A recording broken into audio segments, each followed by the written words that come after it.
જન્માષ્ટમી પર્વના શુભ અવસરે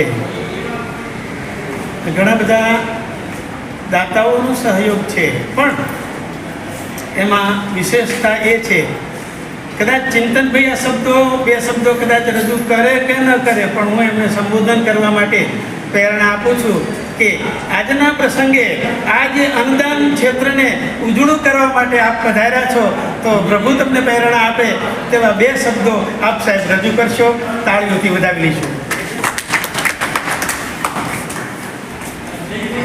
કામમાં પૈસા આપવા ઇઝી છે, પણ મહેનત જે લાગે એ આપણાથી કંઈ થાય નહીં.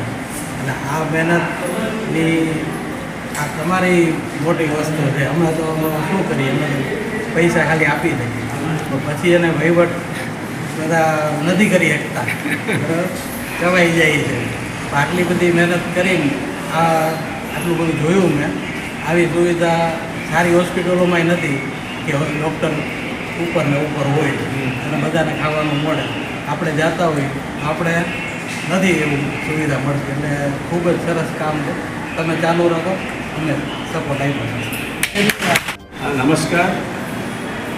આજે રાધે ગોપાલ જનસેવા ચેરિટેબલ ટ્રસ્ટના શ્રી રમણીકભાઈ, જેમણે આજે જન્માષ્ટમીના શુભ દિવસે ત્યાં મને આમંત્રિત કર્યો, તેને માટે હું ખૂબ ખૂબ આભારી છું.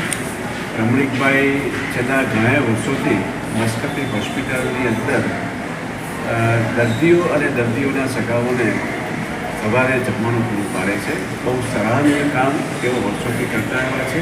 એને માટે સૌપ્રથમ એમને ખૂબ ખૂબ અભિનંદન પાઠવું છું અને ધન્યવાદ.